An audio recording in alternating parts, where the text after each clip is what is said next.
Neha murder ಆಗಿ 1 ತಿಂಗಳಾಗಿಲ್ಲ, Anjali murder ಆಗತ್ತೆ ಅಂತಂದರೆ ಕಾನೂನಿನ ಭಯ ಯಾರಿಗೂ ಇಲ್ವಾ? ಮಾಡಿ ಎನ್ಕೌಂಟ್ರ್ 4 ಜನರದ್ದು. ನಾನು ಮೊದಲೇ ಹೇಳಿದೆ, 1980ಯಲ್ಲಿ ಬೆಂಗಳೂರಿನಲ್ಲಿ ರೌಡಿಗಳ ಅಟ್ಟಹಾಸ ಜಾಸ್ತಿ ಆದಾಗ ಎನ್ಕೌಂಟ್ರೇ ಮಾಡಿದ್ದು. ನಿಜವಾಗಿ ಹೇಳಬೇಕಂತಂದ್ರೆ ಅಲ್ಲಿ ಹೇಳ್ತಾ ಇದ್ದಾರಲ್ಲ ಯು ಪಿ ಮಾದರಿ ಅದಿರಲಿ, ಅದು ಪಕ್ಕಕ್ಕಿಡಿ. ಕರ್ನಾಟಕ ಮಾದರಿ ಇತ್ತು, 80 ಮಾದರಿ ಬರಲಿ, ಕರ್ನಾಟಕ 80 ಮಾದರಿ. ಎಂತೆಂಥ ಡಾಕುಗಳನ್ನು, ಎಂತೆಂಥ ರೌಡಿಗಳನ್ನು ಮಟ್ಟ ಹಾಕಿದ್ದಾರೆ ನಮ್ಮ ಪೊಲೀಸರು. ಇಂಥ ಕಾಂಜಿ ಪಿಂಜಿಗಳನ್ನು ಮಟ್ಟ ಹಾಕೋಕ್ಕಾಗಲ್ವಾ? ಹೋಗಲಿ ಎರಡು, ಏನು ಪ್ರಾಬ್ಲಮ್ ಇಲ್ಲ. ಈ ಥರ ಮೊನ್ನೆ ನೇಹಾದು ಕೊಲೆ ಆಗಿದೆ, ಇವನು ಬಂದು ಅದಕ್ಕಿಂತ ಬರ್ಬರವಾಗಿ ಮಾಡ್ತಾನೆ ಅಂತ ಹೇಳ್ತಾನೆ ಅಂತಂದರೆ ಪೊಲೀಸ್ ಸ್ಟೇಷನ್ ಹಾಕಿರೋದು. ಆ ಪೊಲೀಸ್ ಸ್ಟೇಷನ್ ಹಾಕಿರೋದು, ಆ ಪೊಲೀಸ್ ಸ್ಟೇಷನ್ನ ಬೇರೆ ಏನಾದರೂ ಮಾಡಿ ಅದು ಆಗಿದ್ರೆ ನೀವು ಕೇಸ್ಗಳನ್ನು ಕೇವಲ ಸಿಗ್ನಲ್ ಜಂಪ್ ಮಾಡಿದವ್ರಿಗೆ, ಹೆಲ್ಮೆಟ್ ಹಾಕದವ್ರಿಗೆ, ಇಲ್ಲಿ ಏನೋ ಜೇಬುಗಳರಿದ್ದಾರೆ ಎಚ್ಚರ, ಇದಕ್ಕೆ ಪೊಲೀಸ್ ಇರೋದು. ಅಂಜಲಿ ಮರ್ಡರ್ ಕೇಸ್ನಲ್ಲಿ ರಿಪಬ್ಲಿಕ್ ಕನ್ನಡ ಬಿಗ್ ಇಂಪ್ಯಾಕ್ಟ್ ನಾವೇ ಮಾಡಿದ್ದಿದ್ದು. ಪೊಲೀಸ್ ನಿರ್ಲಕ್ಷ್ಯವನ್ನು ನಿನ್ನೆ ಎಕ್ಸ್ಪೋಸ್ ಮಾಡಿದ್ದೆ ನಾವು. 6 ತಿಂಗಳ ಹಿಂದೆ ಪೊಲೀಸ್ ಸ್ಟೇಷನ್ಗೆ ಹೋಗಿ ಆ ಹೆಣ್ಣುಮಗಳು ಕಂಪ್ಲೇಂಟ್ ಕೊಟ್ಟಾಗ ತಗೊಳ್ಳಿಲ್ಲ ಆ ಪೊಲೀಸ್. ಈಗ ಸಸ್ಪೆಂಡ್ ಆಗಿದ್ದಾರೆ. ಅಂಜಲಿ ಕುಟುಂಬದ ದೂರು ಕಡೆಗಣಿಸಿದ ಪೊಲೀಸ್ ಸಿಬ್ಬಂದಿ. ಯಾವಾಗ ನಾವು ಸುದ್ದಿ ಮಾಡಿದ್ವೋ 2 ಪೊಲೀಸ್ ಸಿಬ್ಬಂದಿ ಅಮಾನತು. ನಮಗೆ ಹೆಮ್ಮೆ ಇದೆ ಆ ಪೊಲೀಸ್ ಸಿಬ್ಬಂದಿಯನ್ನು ಮನೆ ಕಳಿಸಿದ್ದಕ್ಕೆ. ಅಂಜಲಿ ಕುಟುಂಬಕ್ಕೆ ನ್ಯಾಯ, ಇದು ರಿಪಬ್ಲಿಕ್ ಅಭಿಯಾನ. ಏನು ನೇಹಾ ವಿಚಾರಕ್ಕೆ ಪಾಪ ಆ ಹೆಣ್ಮಗಳಿಗೆ ನ್ಯಾಯ ಕೊಡಿಸಬಾರ್ದು ಅಂತಲ್ಲ, ಕೊಡಿಸಬೇಕು. ಆಗ ಬಂದ್ರಲ್ಲ BJP JDS ಕಾಂಗ್ರೆಸ್ ಎಲ್ಲ. ಈ ಸಲ ಬನ್ನಿ ನೋಡೋಣ, ಒಂದು ಫ್ಲಾಗ್ ಇಟ್ಕೊಂಡು. ಯಾಕೆ ಬರೋಕ್ಕಾಗಲ್ಲ, ಎಲೆಕ್ಷನ್ ಇಲ್ಲ. ಈಗ ಸಾರ್ವಜನಿಕರೇ ರೆಡಿಯಾಗಿದ್ದಾರೆ. ನೀವು ಬರ್ತೀರಾ? ವಿದೌಟ್ ನಡಿ, ಈಗ ಶುರು ಮಾಡೋಣ. ಕೇಸರಿಯಿಂದ ಮನೋಲ್ಲಾಸ ಮನಸ್ಸು ಮತ್ತೇರಿ ಕುಣಿದಾಡಿದೆ ನೋಡು, ಮನಸ್ಸು ಮತ್ತೇರಿ ಕುಣಿದಾಡಿದೆ ನೋಡು. ಕ್ಷಣ ಕ್ಷಣವೂ ಆಚರಿಸಿ ಕೇಸರಿ ಹಬ್ಬ. ವಿಮಲ್ ಬಾಯಲ್ಲಿ ಹೇಳಿ ಕೇಸರಿ. ಫ್ಲಾಗ್ ಬನ್ನಿ, ವಿದೌಟ್ ಫ್ಲಾಗ್ ಬನ್ನಿ. ಪಾರ್ಟಿ ಫ್ಲಾಗ್ ಯಾವನಾದರೂ ತಗೊಂಬಂದ್ರೆ ಸುಟ್ಟಾಕಿ ಪಾರ್ಟಿ ಫ್ಲಾಗನ್ನು. ಇವತ್ತು ಇನ್ಸ್ಪೆಕ್ಟರ್ ಚಂದ್ರಶೇಖರ್ ಮತ್ತು ಆ ಹೆಣ್ಮಗಳು ಸಸ್ಪೆಂಡ್ ಆಗಿದ್ದಾರೆ. ಇನ್ನೊಬ್ಬರ ಹೆಸರಿತ್ತಲ್ಲ ಜೈಪಾಲ್, ಎಲ್ಲೋದ್ರು ಅವರು? ಜೈಪಾಲ್ ಎಲ್ಲೋದ್ರು? ಜೈಪಾಲ್ಗೆ ಯಾಕಿಲ್ಲ ಶಿಕ್ಷೆ? ಯಾಕಿಲ್ಲ ಜೈಪಾಲ್ಗೆ ಶಿಕ್ಷೆ? CSI ಏನೋ ಹೇಳ್ತಾ ಇದ್ರಲ್ಲ, ಇನ್ಸ್ಪೆಕ್ಟರ್ ಮತ್ತು ಕಾನ್ಸ್ಟೇಬಲ್ ತಲೆ ದಂಡ ಮಾಡಿದ್ರೆ ಮುಗೀತಾ? ನಿಮ್ಮ ಬಳಿ ಬಂದಿತ್ತಲ್ಲ ಕಂಪ್ಲೇಂಟ್, ನನಗೆ ತೊಂದರೆ ಇದೆ ಅಂತೇಳಿ. ಯಾಕೆ ಸುಮ್ಮನಿದ್ರಿ? ಉತ್ತರ ಪ್ರದೇಶದಲ್ಲಿ ಒಬ್ಬ SP ನಾಯಕ, SPಯ ಲೀಡರ್, ಅವನು ಕಂಪ್ಲೇಂಟ್ ಮಾಡ್ತಾನೆ, ನನ್ನ ಎಮ್ಮೆ ಕಳೆದೋಗಿದೆ ಅಂತೇಳಿ. ನಂಬ್ತೀರಾ? ಎಮ್ಮೆ ಕಳೆದೋಗಿದೆ ಅಂತೇಳಿ. IPS ಆಫೀಸರ್ಗಳು ಓಡಾಡ್ತಾರೆ ಎಮ್ಮೆ ಹುಡ್ಕೋಕ್ಕೆ. IPS ಆಫೀಸರ್ ಓಡಾಡ್ತಾರೆ ಎಮ್ಮೆ ಹುಡ್ಕೋದಕ್ಕೆ. ನೀವು ಅದಕ್ಕೆ ಲಾಯಕ? ಪೊಲೀಸ್ ಹೆಮ್ಮೆ, ನಿಮ್ಮ ಬಗ್ಗೆ ಗೌರವ ಇದ್ದು ಹೇಳ್ತಾ ಇದ್ದೀನಿ. ಈ ರಾಜಕಾರಣಿಗಳ ತಲೆ ಚಿಟ್ಟಿ ಹಿಡಿಸುವಂಥ ರಾಜಕಾರಣಿಗಳ ವಿಚಾರವನ್ನು ಎಷ್ಟು ಕೇಳಬೇಕು ಅಷ್ಟು ಕೇಳಿ, ಎಷ್ಟು ಬೇಕಷ್ಟು ಕೇಳಿ. ಆ ಅಂಜಲಿ ಬಂದು ಕಂಪ್ಲೇಂಟ್ ಕೊಡುವಾಗ ನೀವು ಅವತ್ತು ಸಹಕಾರ ಮಾಡಿದ್ದಿದ್ರೆ ಇವತ್ತು ಅವಳ ಜೀವ ಉಳಿತಾ ಇತ್ತು. ನೇಹಾ ಕುಟುಂಬಕ್ಕೆಲ್ಲ ಬಂದರು ಗೊತ್ತಾ?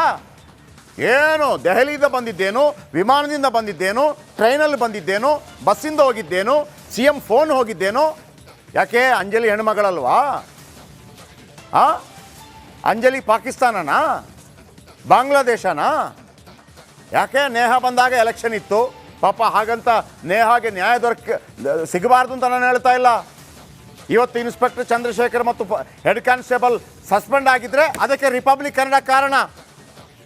ನಿನ್ನೆ ಪ್ರಶ್ನೆ ಮಾಡಿದ್ವಿ ನಾವು, ಯಾವನಾದರೂ ಪ್ರಶ್ನೆ ಮಾಡಿದ್ರು ಅದನ್ನು? ಮಹಿಳಾ ಆಯೋಗ ಎಲ್ಲಿ? ನಾವೇ ಪ್ರಶ್ನೆ ಮಾಡಿದ್ದು. ಇವತ್ತು ಮಹಿಳಾ ಆಯೋಗ ಎಂಟ್ರಿ ಕೊಟ್ಟಿದೆ.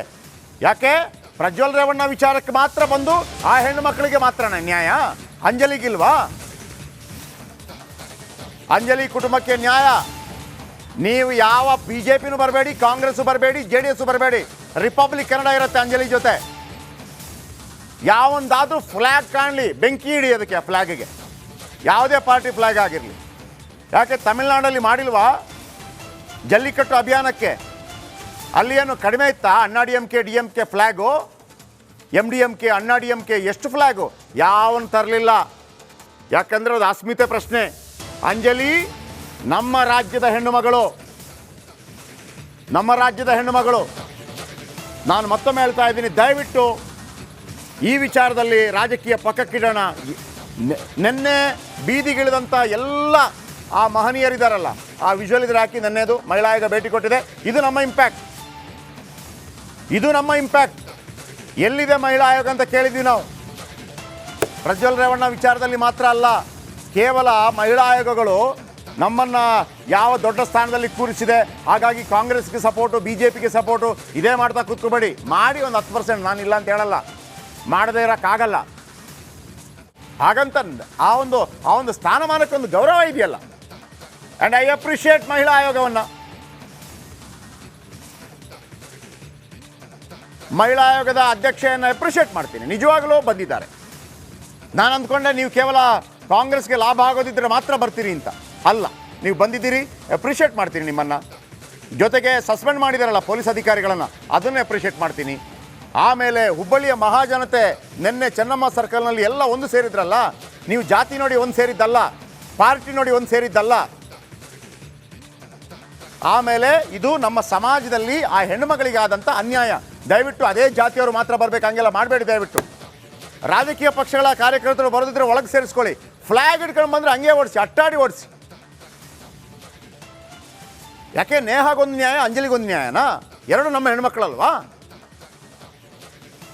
ನಾವು ನಿಲ್ತೀವಿ ಅಂಜಲಿ ಜೊತೆ. ರಾಜಕೀಯ ಪಕ್ಷಗಳು ಬರೋದಿದ್ರೆ ಅಂಜಲಿಗೆ ನ್ಯಾಯ ಕೊಡಿಸ್ಬೇಕು ಅಂತ ಬನ್ನಿ. ಫ್ಲ್ಯಾಗ್ ಇಟ್ಕೊಂಬರಬೇಡಿ. ಫ್ಲ್ಯಾಗ್ ಇಟ್ಕೊಂಬಂದರೆ ಬೆಂಕಿ ಇಡಿ, ನೋಡೋಣ ಏನಾಗುತ್ತೆ ಅಂತೇಳಿ. ನಾನು ಹೇಳಿದ್ನಲ್ವಾ, 1980s ಸರ್ ಬೆಂಗಳೂರಲ್ಲಿ ರೌಡಿಗಳ ಅಟ್ಟಹಾಸ ಹೇಗಿತ್ತು, ಹೇಗೆ ಆಗಿನ ಗೃಹ ಸಚಿವರು ಎನ್ಕೌಂಟ್ರಿಗೆ ಆದೇಶ ಕೊಡ್ತಾರೆ. ಈ ಥರ 4 ಎನ್ಕೌಂಟ್ರ್ ಆಗಬೇಕು, 4 ಎನ್ಕೌಂಟ್ರ್ ಆಗಬೇಕು. ಯು ಪಿ ಮಾಡೆಲ್ ಓಕೆ, ಅದು ಕೆಲವರ ಆಗ್ರಹ ಆಗಿರ್ಬೋದು. ಕರ್ನಾಟಕ ಮಾಡೆಲ್ ಇದೆ, 1980 ಮಾಡೆಲ್ ತನ್ನಿ. ಬನ್ನಿ, ಮಹಿಳಾ ಆಯೋಗದ ಅಧ್ಯಕ್ಷೆ ನಮ್ಮ ಜೊತೆ ಮಾತಾಡಿದ್ದಾರೆ, ಕೇಳಿಸ್ಕೊಳ್ಳಿ. ಹುಬ್ಬಳ್ಳಿಯಲ್ಲಿ ಅಂಜಲಿ ಅನ್ನೋ ಒಂದು ಯುವತಿಯ ಕೊಲೆ ಆಯಿತು. ಮೊನ್ನೆ ನೇಹಾ ಹತ್ಯೆ ಆಯಿತು, ಮಡಿಕೇರಿಯಲ್ಲಿ ಒಂದು ಕೊಲೆ ಆಯಿತು. ಅಂದರೆ ರಾಜ್ಯದಲ್ಲಿ ಮಹಿಳೆಯರಿಗೆ ರಕ್ಷಣೆ ಇಲ್ವಾ ಅನ್ನುವಂಥ ಪ್ರಶ್ನೆ ಮೂಡ್ತಾ ಇದೆ ಮೇಡಮ್. ಏನು ರಿಯಾಕ್ಟ್ ಮಾಡ್ತೀರಾ ನೀವು? ನೋಡಿ, ಮಹಿಳೆಯರಿಗೆ ರಕ್ಷಣೆ ಇಲ್ಲ ಅನ್ನೋದಕ್ಕಿಂತ ಮೊದಲಾಗಿ ನಾವು ಮೊದಲಿಗೆ ಈಗ ಯಾರೋ ಒಬ್ಬರು ಮನೆ ಒಳಗಡೆ ಬಂದು ನುಗ್ತಾರೆ, ಆಯಿತಾ? ಈಗ ಅವರಿಂದೆ ಒಬ್ಬ ಪೊಲೀಸ್ ಹಿಂದೆಗಡೆ ಬರೋಕ್ಕಾಗಲ್ಲ. ಬಟ್ ಆದರೆ ಅಲ್ಲಿ ಲೋಕಲ್ ಪೊಲೀಸ್ ಸ್ಟೇಷನಲ್ಲಿ ಅವರು ಕಂಪ್ಲೇಂಟ್ ಮಾಡಿದ್ರಂತೆ, ಈ ಥರ ಈ ವ್ಯಕ್ತಿ ಬಂದು ಇವನಿಂದ ನನಗೆ ತೊಂದರೆ ಆಗ್ತಾ ಇದೆ ಅಂತ ಕಂಪ್ಲೇಂಟ್ ಮಾಡಿದ್ದಾರೆ. ಮೋಸ್ಟ್ಲಿ ತಂದೆ ತಾಯಿ ಮಾಡಿದ್ದಾರೆ ಅಲ್ವಾ ಸೂರ್ಯ? ಕಂಪ್ಲೇಂಟ್ ಮಾಡಿದ್ದಾರೆ ಅಲ್ಲಿ ಲೋಕಲ್ ಪೊಲೀಸ್ ಸ್ಟೇಷನಲ್ಲಿ ಮಾಡಿದ್ದಾರೆ. ಲೋಕಲ್ ಪೊಲೀಸ್ ಸ್ಟೇಷನ್ ಅವ್ರ ಕರ್ತವ್ಯ ಏನು? ಇಮಿಡಿಯೇಟ್ಲಿ ಅವ್ನು ಯಾರಿಂದ ತೊಂದರೆ ಆಗ್ತಿದೆ ಅಂತ ಕಂಪ್ಲೇಂಟ್ ಬಂದಿದೆ ಅವರನ್ನು ಕರ್ಕೊಂಬರಬೇಕು, ಅವರಿಗೆ ವಾರ್ನ್ ಮಾಡಬೇಕು ಅಥವಾ ಅರೆಸ್ಟ್ ಮಾಡಬೇಕು. ಇದು ಅಲ್ಲಿ ಲೋಕಲ್ ಪೊಲೀಸ್ ಇನ್ಸ್ಪೆಕ್ಟರ್ದು ಕರ್ತವ್ಯ ಇತ್ತು. ಅಲ್ಲಿ ಸಂಪೂರ್ಣವಾಗಿ ಆ ಇನ್ಸ್ಪೆಕ್ಟ್ರು ಫೇಲ್ ಆಗಿದ್ದಾನೆ ಅಲ್ವಾ? ಇವತ್ತು ಹೆಚ್ಚಿನ ಸಮಸ್ಯೆ ಏನು ಅಂತ ಹೇಳ್ತೀನಿ, ಲೋಕಲ್ ಸ್ಟೇಷನ್ಸಲ್ಲಿ ಪೊಲೀಸ್ ಅವರು ಆ ಹೆಣ್ಣು ಮಕ್ಕಳಿಗೆ ಆ ಸಮಯಕ್ಕೆ ಸ್ಪಂದಿಸದೇ ಇರೋದು ಭಾಳ ದೊಡ್ಡ ಕಾರಣ ಇಂಥ ಅನಾಹುತಗಳಿಗೆ. ಈಗ ಈ ಹಿಂದಿನ ಪ್ರಕರಣದಲ್ಲೂ ನೀವು CM ಗಮನಕ್ಕೆ ತಂದು SIT ತನಿಖೆ ಕೂಡ ಶುರುವಾಗಿತ್ತು. ಈ ಪ್ರಕರಣದಲ್ಲಿ ಯಾರ್ದು ನಿರ್ಲಕ್ಷ್ಯ? CMಗೆ ಏನಾದರೂ ಪತ್ರ ಬರೀತೀರಾ, ಏನು ಆಗ್ರಹ ಮಾಡ್ತೀರಾ ಅಂತ? ಇದು ಯಾರ್ದು ನಿರ್ಲಕ್ಷ್ಯ ಅನ್ನೋದಕ್ಕಿಂತ ಪೊಲೀಸ್ ಅಧಿಕಾರಿಗಳನ್ನೆಲ್ಲ ಪೊಲೀಸ್ ಒಂದು ಗೃಹ ಸಚಿವರು ಒಂದು ಮೀಟಿಂಗ್ ಮಾಡಬೇಕಾಗತ್ತೆ. ಮೀಟಿಂಗ್ ಮಾಡಿ ಕಟ್ಟೆಚ್ಚರ ಕೊಡಬೇಕಾಗತ್ತೆ. ಅಲ್ಲಿ ಜಿಲ್ಲೆಯಲ್ಲಿ ನೋಡಿ, ಹುಬ್ಳಿಯಲ್ಲಿ ಆಲ್ರೆಡಿ ಒಂದು ಮರ್ಡರ್ ಆಗಿತ್ತು. SP ಅವರು ಪ್ರತಿಯೊಂದು ಲೋಕಲ್ ಆ ಒಂದು ಏನಿರುತ್ತೆ ಆ ಇನ್ಸ್ಪೆಕ್ಟರ್ಸ್ನೆಲ್ಲ ಕರೆದು ಪ್ರತಿ ವಾರಕ್ಕೊಂದ್ಸಲ ಅಲ್ಲಿ ಯಾವುದಾದ್ರೂ ಹೆಣ್ಮಗಳ ಮೇಲೆ ಕಂಪ್ಲೇಂಟ್ ಬಂದಿದೆಯಾ ಅಥವಾ ಹೆಣ್ಣು ಮಕ್ಕಳು ಯಾರಾದರೂ ಕಂಪ್ಲೇಂಟ್ ಮಾಡಿದಾರಾ, ಅವ್ರಿಗೆ ರಕ್ಷಣೆ ಬೇಕಾಗಿದೆಯಾ, ಇದನ್ನೆಲ್ಲ ಅಲ್ಲಿರೋ ಪ್ರತಿಯೊಬ್ಬರು SP ಮತ್ತು DCP ಅವರು ವಾರಕ್ಕೆ 15 ದಿವಸಕ್ಕೆ ಒಂದೊಂದು ಮೀಟಿಂಗ್ ಮಾಡಬೇಕಾಗುತ್ತೆ. ಜಾಗೃತಿಯಾಗಿ ಹೇಳಿ ಕಳಿಸಿದ್ದಾರೆ. ಈಗ ಆಗಿದೆ, ಅದಕ್ಕೆ ಅವರೇ ಉತ್ತರ ಕೊಡಬೇಕು. ಸರ್ಕಾರ ಸೀರಿಯಸ್ ಆಗಿ ತಗೊಳ್ತಾ ಇಲ್ಲ ಇಂಥ ಕೇಸ್ಗಳನ್ನ ಅಂತ ಅನಿಸ್ತಾ ಇದೆ ಶ್ರೀಗಳೇ ತಮಗೆ? ಎಲ್ಲ ಕಡೆಗೂ ಈಗಾಗಲೇ ಭಾಳಷ್ಟು ಘಟನೆಗಳಾಗಿದೆ. ಇಂಥ ಸಂದರ್ಭ ಇದು ಆಗಿದೆ ಅಂತಂದರೆ ಸೀರಿಯಸ್ ಆಗಿ ಸರ್ಕಾರ ತಗೋಬೇಕು, ಇದನ್ನು ತಗೊಳ್ತಾ ಇಲ್ಲ ಅಂತ ಅನ್ನಿಸ್ತಾ ಇದೆ. ಏನು ಹೇಳಕ್ಕೆ ಬಯಸ್ತೀರಿ? ಏನು ಆಗ್ರಹ ತಮ್ಮದು? ಏನು ಆಗ್ರಹ, ನಮ್ಮ ನಾಡಿನಲ್ಲಿ ಕಾನೂನನ್ನು ಬಿಗಿಗೊಳಿಸಬೇಕು. ತಪ್ಪಾದಂಥವರಿಗೆ ಆದಷ್ಟು ಬೇಗನೆ ಶಿಕ್ಷೆ ಆಗಬೇಕು. ಧನ್ಯವಾದ. 3000 ಮಠದ ಶ್ರೀಗಳ ಆಗ್ರಹ ಏನಂತಂದರೆ ತಪ್ಪು ಮಾಡಿದವರು ಶಿಕ್ಷೆಯನ್ನು ಅನುಭವಿಸಬೇಕು, ಸರ್ಕಾರ ತನ್ನ ಬದ್ಧತೆಯನ್ನು ಪ್ರದರ್ಶನ ಮಾಡಬೇಕು, ಪೊಲೀಸರ ನಿರ್ಲಕ್ಷ್ಯವನ್ನು ಹೋಗಲಾಡಿಸುವಂಥ ಕೆಲಸ ಆಗಬೇಕಾಗಿದೆ ಅನ್ನೋಂಥ ಮಾತನ್ನು 3000 ಮಠದ ಶ್ರೀಗಳು ಹೇಳ್ತಾ ಇದ್ದಾರೆ. ಕ್ಯಾಮ್ರಾ ಪರ್ಸನ್ ಮಧು ಜೊತೆ ಶ್ರೀಪಾದ್ ಪಾಟೀಲ್, ರಿಪಬ್ಲಿಕ್ ಕನ್ನಡ, ಹುಬ್ಬಳ್ಳಿ. ಓಕೆ, ಇದೀಗ ಅನೇಕ ಸ್ವಾಮೀಜಿಗಳು ಕೂಡ ಬರಬೇಕು, ಎಲ್ಲರೂ ಬರಬೇಕು. ರಾಜಕೀಯ ಮಾತ್ರ ತರಬೇಡಿ. ಯಾವನು ರಾಜಕೀಯದ ಫ್ಲ್ಯಾಗ್ ತಗೊಂಬರ್ತಾನೋ ಅದರ ಆ ಫ್ಲ್ಯಾಗ್ ಇಟ್ಕೊಂಡಿರ್ತಾರಲ್ಲ, ಬೆತ್ತ ಇಟ್ಕೊಂಡಿರ್ತಾರಲ್ಲ ಫ್ಲ್ಯಾಗಲ್ಲಿ, ಅದರಲ್ಲೇ ಅಟ್ಟಾಡಿಸಿ ಓಡಿಸಿ. ಒಂದು